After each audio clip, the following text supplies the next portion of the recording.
Hi everyone, welcome to another episode in the Leading Safely podcast. Today I have an interesting episode for you with a very cool special guest who plays in the tech space. It's funny, I thought I was cool for playing with AI and VR and wearing a smartwatch. However, I am nothing compared to my special guest, who is of course Cameron Stevens.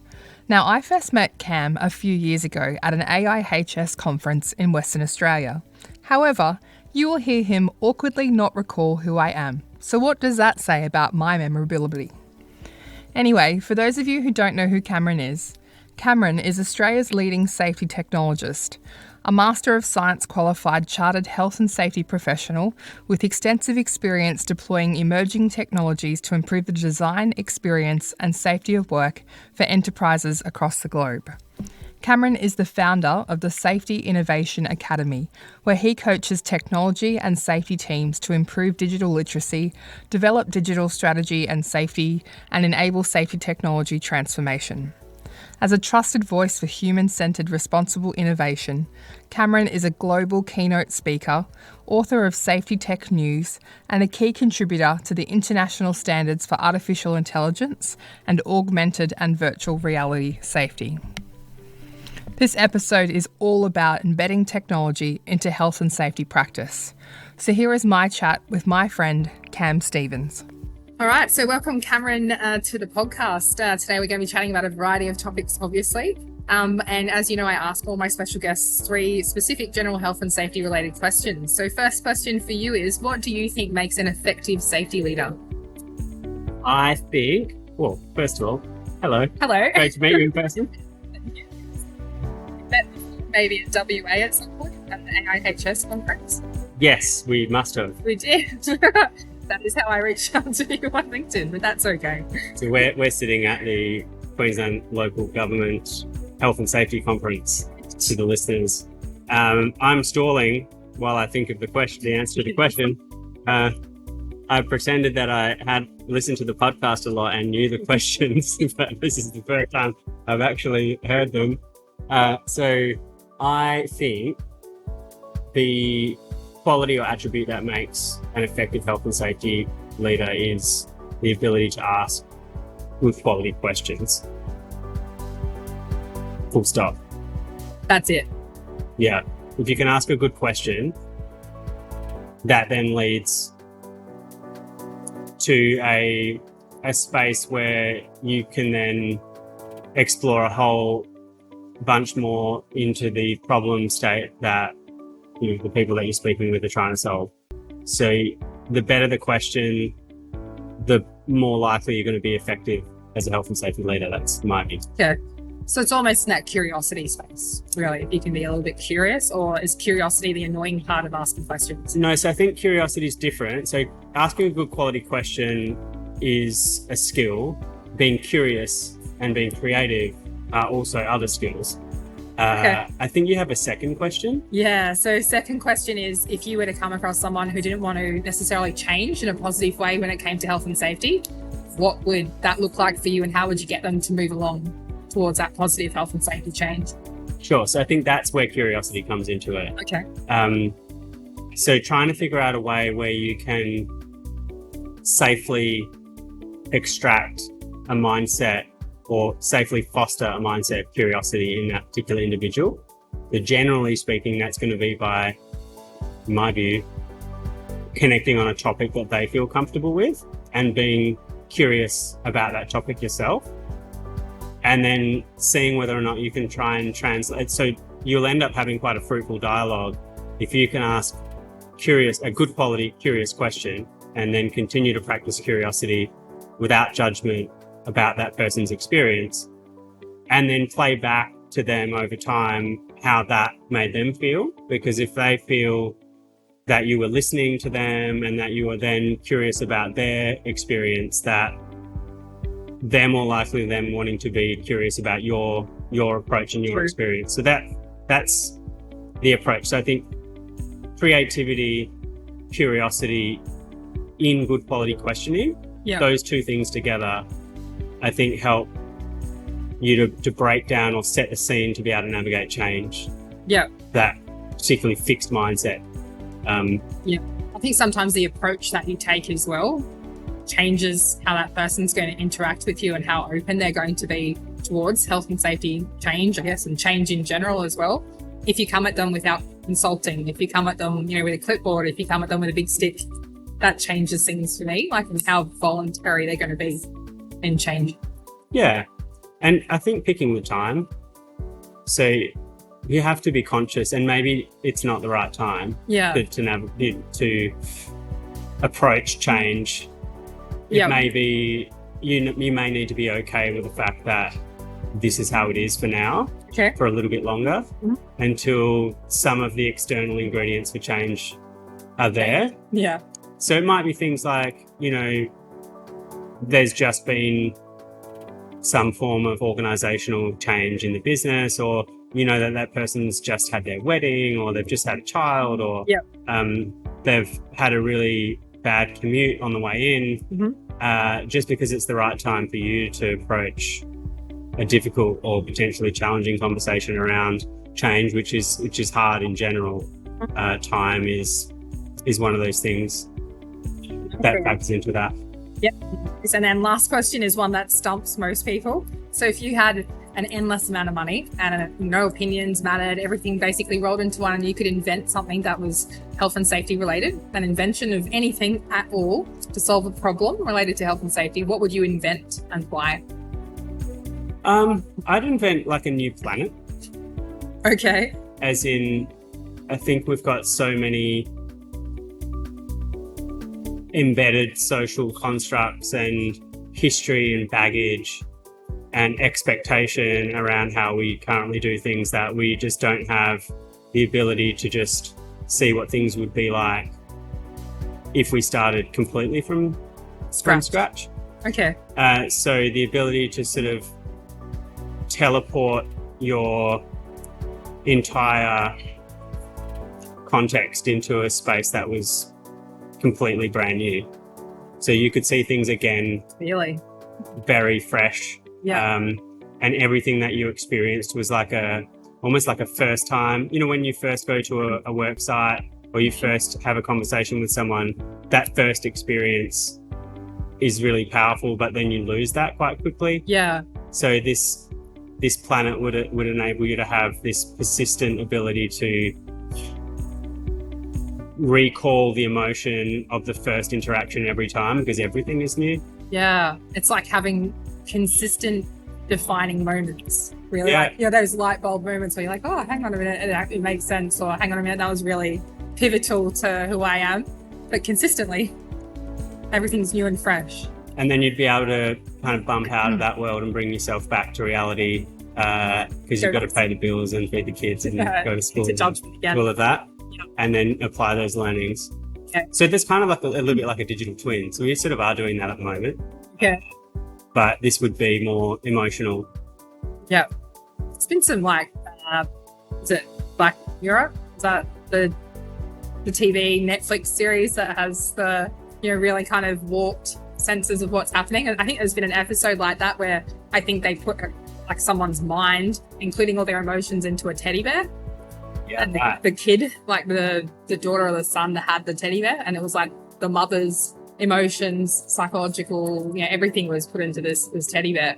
So I think it's called Black Mirror. Yeah, Black Mirror. Black Mirror. Yeah, on Netflix. You might. It's very trippy. It is trippy. Paranormal is another. No, what? Parallel. The one on. I think it's on Prime. Okay. Anyway, we've all got too many subscriptions. It's true. There are too many subscriptions. Cool bananas. So normally what happens now is whoever I'm speaking to gets to talk about a topic of their choice for as long as they like. Oh, wow. I thought that was the podcast. No, that's not the like podcast. But I mean, felt like that was the podcast. Could be if you wanted to be. Otherwise, I mean, you are in the tech space, and it is something interesting that, most people like to hear about, or at least the techie people do like to hear about. Or is there another topic, that you're passionate about at the moment that you could talk on for a couple of minutes? Okay, let's do it. I'm going to debunk something here. Ooh, so embedding technology into health and safety professional practice is not about tech. Okay. It's not about the tech. It's so when some people come up to me and say, oh, you're the tech guy, or about tech safety, and they think that that means, therefore, I don't know about human. And Yeah. Okay. technology enabled work design, which is what we're focusing on here. So improving I have a definition of safety technology, safety tech, which is any technology that has the ability to improve the design, experience, and safety of work. Safety is a catch-all for health, safety, well-being, psychological health and safety. So any technology that has the ability to improve the design, experience, and safety of work. That's a huge... Exactly. So what most people think about when they think about safety tech is they think about a health and safety management system that's been digitized. So going from paper to glass, that's digitization. Fine. That is a safety tech potentially, if it is going to improve the design of work. And then others will go, oh, it's any technology that's got a safety related use case, they consider safety tech. For me, air conditioning could be considered safety tech. If improving the design, if using technology like HVAC system to improve air quality, airflow, and comfort, you've used technology to improve safety or improve well-being, improve the design of work. So therefore, the aim of safety tech, when you look at that quite broad definition, is about enabling humans to thrive at work, to make work better. So the mission of technology-enabled work is leveraging technology to improve that human flourishing component. Because if you do well-designed technology implementation for work, the technology, when it is well-designed and it is appropriately managed through a change process, and there's been a human-centered process of inquiry to determine that it is actually going to solve the problem of the people that are going to be using it and all of those things, what's left is work that makes humans more human, and therefore we can focus on better conversations, better human interactions, better emotional connection, and the technology is just part of the work design. When we just go out there and think we're going to start trying to explore and find technologies that just seem to be in vogue, or we should be seen to be curious and experiment, what we often do is we dislocate technology outside of work design as just a thing. Yeah. And so I've been asked about a conference design workshop, the design of a conference workshop that's coming up. Yeah.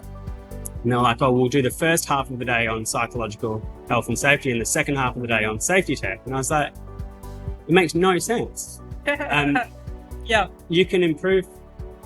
You can negatively impact or positively impact psychological health and safety through the use of technology in a business or in anywhere in life. So they can't be decoupled. They can't be blocked into two different topics in my mind. They're fully integrated. And my biggest realization by working in this intersection of safety and technology is that we're nowhere as far ahead as I would like us to be, or where I think we could be. We're right back at education level 101. And I think at the time of recording this podcast, right now, this is all about building basic digital literacy, being comfortable with the different types of technology that exist, and figuring out our own personal level of ethics around data privacy and data ethics, and being more open to technology-enabled change. And the reason for that is technology is, we can't not use technology at work. There are tasks where technology is not appropriate, but a large amount of our workplace is driven or supported by the use of technology. So if a health and safety professional believes that their role is to improve and support better work, then they need to understand how to better deploy technology-enabled change in a business. Full stop. Yeah. And I think sometimes, and I've definitely come across some professionals that even, getting around a computer was a challenge. And for me, if you're thinking about progression wise, it's understanding that that's one of your weaknesses and starting to work with, okay, well, I need to familiarize myself with the computer. And then what's the next step in that journey to start moving towards understanding how it can help the safety of work. Yeah, absolutely. Most basic kind of fundamentals of technology at work, and then kind of progressing through of what else is there out there and being not curious, but I guess open to understanding there are things that can help work instead of just your old school pen and paper. Yeah, I mean, even when it comes to something like a laptop, you've got a problem, there's something that's come up or a software that's not working, you'll have two choices, really. You can get super frustrated and divert the ownership of that issue to someone with a label of IT, and it's their issue to fix. Yep. Or you could be calm, a little bit curious, and go potentially a little bit out of your comfort zone and ask a question, possibly of the computer itself, to say, how could I fix this problem? Like, could someone help me, support me do this? And through that, you're learning. And then the next time that issue comes up, you feel with improved level of confidence to be able to then navigate that change. And everyone will probably have felt that when they've had this, what seemed like an impossible task to try and solve something, particularly with technology, and then they give it a go, and they might look up an article or a blog with some what seemingly quite pseudo complex steps, and then they do it and it works, and that feeling of like, wow, this is so cool. And then they go around puff chest and go to did you know you could do this? And that's the kind of I think that those little experiences and then going on to then teach someone else about how to do that, or how it made your life easier, those kind of things are you've got a choice. And I think that again is a mindset thing. Like you default down to this is frustration, not my issue, this is someone else's problem, what a mess, versus let's see, is there a way I could try and fix this problem myself? And then that makes the whole process better. And then if you can teach that to someone else, then you're going to master some of those skills. And that's the same with this whole chat GPT thing that's been was going to be one of my other questions. Currently in vogue. I did a fairly lightweight poll on LinkedIn. Wasn't a huge amount of respondents, so not statistically significant. But through a bunch of different ongoing discussions, and I've hosted a few other workshops and things since then, and actually have a ChatGPT training course that I've created. Interestingly, 50% of the respondents and in those follow-up conversations hadn't used it at all. Actually, in one presentation I did just last week with 60 people on the call, only 3 people out of 60 had tried it, which is pretty impressive statistic. Predominantly European cohort. I don't know if some of the GDPR compliance issues or some of the data issues there may have driven that, but the 50% in that poll that had used it, I followed up with most of those to ask, why did you choose to use it, or why did you choose not to use it? What was refreshing is the 50% that chose to use it, 100% of them said because I was curious. And they just wanted to see what it could do. Those that did try it were also then really clear about what the limitations were, and were objective about those limitations. They weren't emotional about those limitations, and they could see, ways that the tool could be helpful and ways that they would need to be wary and cautious of what it could be providing for them. And some of the use cases that people try were actually quite delightful. I was really impressed about their level of curiosity and questioning of the tool. The 50% that didn't choose to use it all had these really emotional and conflated ideas of the negative aspect of what this could do, but I had never even tried it. So the premise of ChatGPT itself, the premise solve issues. The premise of a large language model, a generative AI tool, in this case ChatGPT, because it's the most accessible and obviously clearly widely known, to be able to ask a question of, can you help write me a health and safety policy? And then, what if that's wrong? Or it only does stuff since 2021 and the model's biased. And it's like, it is. What did you? But but just saying that and not exploring it yourself is a very biased view or narrow view. Yeah. It's a very constrained view, and it demonstrates an inability to keep abreast of, what's interesting is the rest of the workplace. Everybody that I've spoken to, someone has used it. So people are using it. Yeah. Do you know someone that's used it? Yep. Seth, Yeah. I've seen it. So Accessed it, used it myself. Yeah. I've asked it questions and got answers. And I've certainly seen the positives and also some of the things that, you need to tweak because the human aspect to it is not there. yeah. So Again, it probably, if you realize that it's, human plus machine is better than human or machine. Yep. And what you take away from having an exploration with ChatGPT is, again, how to ask a good quality question. Yes, not most just of a human, but also of a machine. So Yep. this back to the first question that we led in the podcast is, what's a skill? Is that a good quality skill of a health and safety leader is asking a good question. Yeah. And that can be of a machine, because in the True. future, or of our data, what question can I ask my data? Ask of my data. Yep. So it all comes back to this, again, that level of curiosity and the ability to feel comfortable with the fact that these things are here, they're coming, other people are using them. I can either get on board or get left behind. If I want to maintain my level of relevance, I need to be at least mildly comfortable with things that are happening around the world. yeah. And cognizant that if you look at what different demographics are doing while interacting with these tools, some will withdraw completely, others will be highly engaged. As a safety professional, you need to be, even if yourself feel threatened or uncomfortable, unfortunately, you need to be at least at a basic level of knowledge so that you can participate in the conversation. Yeah. Otherwise, you just won't have a seat at the table Yeah. with business decision making and technology-enabled change. Yeah. And that does round up what makes an effective safety leader, doesn't it? Like all of those things that you just talked about, all those factors, really.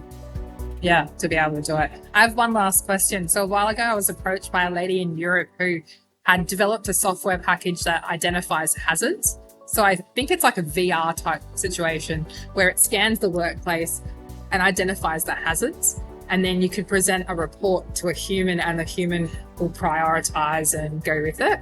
What's your view on potentially replacing humans from the identification of hazards and using a tech or a VR or something like that to identify it and having the human as the backup? Interesting question. So that sounds to me like a computer vision. Yeah, it was system. just a scanning kind of tool. So it'll demo. use probably like a CCTV camera. So we'll have a video feed. Yep. And that video will effectively be ingesting, or a machine or a computer will be ingesting that content. What you need to be really wary of is that the model, the mathematical model that's basically taking the objects, so it's object recognition and movement patterns and those things. So it's basically a mathematical algorithm that will determine, am I seeing a person? Am I seeing a forklift? Yep. And there may be some rule sets about if the forklift and the human get within X proximity of each other, then we've identified a hazard. Or it could be the model's been trained on the presence of liquid. Yep. And it would say, therefore, we've got a spill hazard. What you have to appreciate is that model was trained by a human. So it isn't a machine telling you anything. It is a human telling a machine to tell humans at scale. It's an interesting way of looking at it. Yeah. So right now, over time, the machine will go, oh, this looks like it could be a spill. Is it something that you would like to know about? Yes or no? But the bias in the system was us. So if the existing hazard identification process in a business is biased, it will just carry through. So this isn't anything overly fancy in terms of, now this is a very distilled down version of what this stuff is. And there are some incredible machine learning models that can be supervised and then reinforced. So supervised machine learning. Yep. Unsupervised machine learning is, and where the machine is effectively doing all of it on its own, is not really like commercially available for health and safety related use cases. So supervised machine learning, where we're kind of telling the machine what we want it to look for, and it tells us back, and then we reinforce that, which is reinforcement learning with the human in the loop. So human reinforcement learning will be, yes, what you told me does seem credible. Yes, that was something meaningful. And it will then go, okay, we'll continue to give you those patterns. Okay. So that's the same as like your Netflix algorithm or your Spotify algorithm. Like recommending for you. Okay. So if you think about it as though it's just like a Spotify algorithm or a Netflix, like, I'm going to recommend you some stuff. Now you can choose to say, yeah, actually, it was my kids that were watching, and or it was, it was someone borrowed my account for a period of time and watched some movie that I'm actually not into. So this is why you need to protect and defend your subscriptions. Nobody is getting access to my Spotify algorithm. It's sacred to me. But if you think about it that way, it's not as kind of as bad. Now, the problem is the marketing snake oil that comes with this, and the messaging and the lack of evidence. Incident prevention was what I was told. That you will be able to get the data in such a fast amount of time that you'll be able to prevent an incident from occurring, because it will flag a forklift next to person. You have 5 minutes before incident occurs. So you will be able to step in and prevent incidents from occurring. So the way I see this is that these organizations, and I have no issue with it specifically because I've worked on both sides of the fence, they need to make money. They have to attract investment. So they have to make claims to the market that can then be assessed. It's exactly the same as like a chat GPT giving you a generated piece of text. You as a professional have to determine your ability to understand the positives and negatives, or the potential evidence. And as a health and safety practitioner, you should be applying evidence-based to everything that you do. Now, when it comes to being able to make the determination about how helpful could this be in my business, then it will be highly contextualized, because these solutions are excellent in, say, like a factory layout, but not so great outside. There are amazing technology solutions that are for outside, but they're different to the one you just described. So we need to have, again, go back to what we talked about in this podcast theme, is you have to have a basic level of digital literacy. You don't need to know the ins and outs of everything, but you have to understand what is it that this thing is actually doing and how does it do it. You have to be able to ask good quality questions of the tech vendor at a level of knowledge where if they give you a response, you're able to kind of vaguely understand what it is that they're talking about. Or have your you can have your bullshit radar up to go, this is critical. And like objectively critical, but also in the spirit of, these tech vendors aren't out there to try and like fleece you. They genuinely are there wanting to try and solve a problem, but they need quality, constructive, appropriate feedback.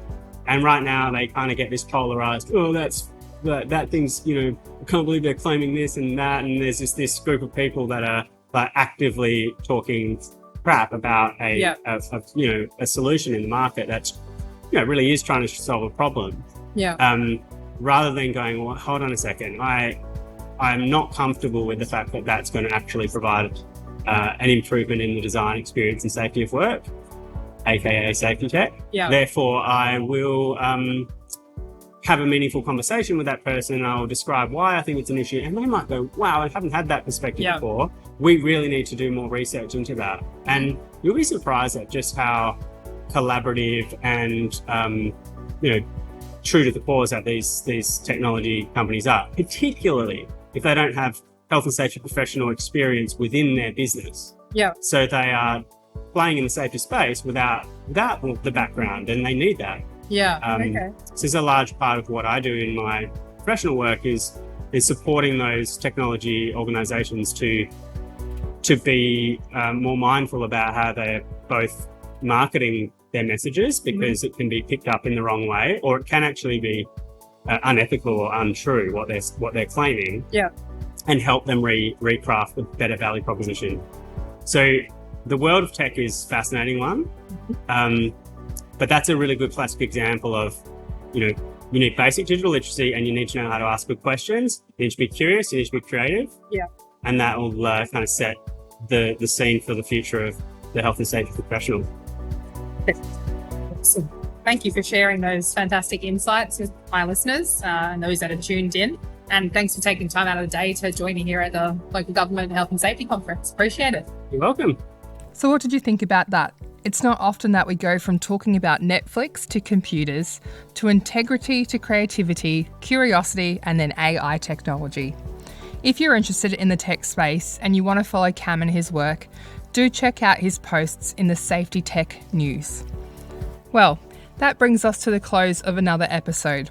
I hope that you have found this episode with Cam insightful. Until next time, stay safe.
and Adrian as well, when you change your mindset, sometimes you don't necessarily need new tools. Sometimes you can revisit tools that you've previously used as well that have been implemented, but because the mindset wasn't in the right, area, it's now going to be effective. And I know I've been on sites before where they definitely did that. They went, in incident investigations, let's bring in a whole new methodology that was a very, very different way of thinking, as in an engineering way of looking things, as opposed to, say, the old school ICAM view.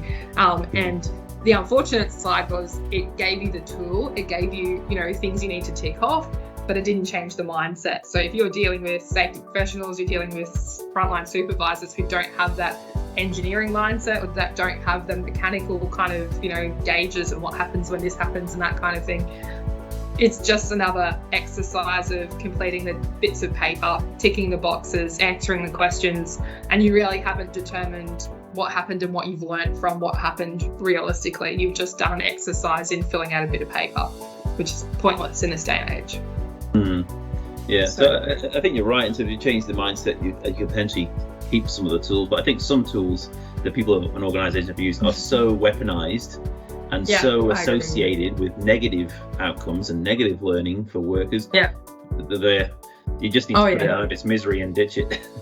100%. Yeah, definitely. And I'm not sure if you've heard other podcasts, but I've taken my name off numerous incident reports before where we've gone down that line of an old school methodology, for example, and it ended up being, operator error, as opposed to actually looking at decision-making processes, systems and things that were unsafe in the first instance. And it's like, well, you've used a methodology, congratulations, you came to this outcome. However, the outcome is what I feel not appropriate, and you haven't actually examined the things that led to that, including those mindset changes, including turning it around on the organisation and identifying it. So I've definitely had a few where I'm like, please take my name off that. If that goes to the regulator with my name associated with it, I would not be proud to say it's my work, unfortunately. Not good, but I'm looking forward to spending time with Southpack and my hot course and learning the fundamentals and the networking and all the fun stuff that goes along with it. And I appreciate the time that both of you have taken out of your day to meet with me and give me those really great insights for our listeners as well. So thanks very much to both of you for doing that. No worries. Thanks, Jordine. Awesome. Thanks. How fantastic were those answers to my questions? How do you feel about the concept of host leadership? And what about those inventions? You gotta love the scary music that will autoplay when something bad is about to happen. So that brings us to the close of another episode. But I can tell you that our next Health, Safety and Environment Collective event has been locked and loaded for the 17th of March. Yes, St. Patrick's Day. From 5 till 7 p.m. Australian Eastern Standard Time.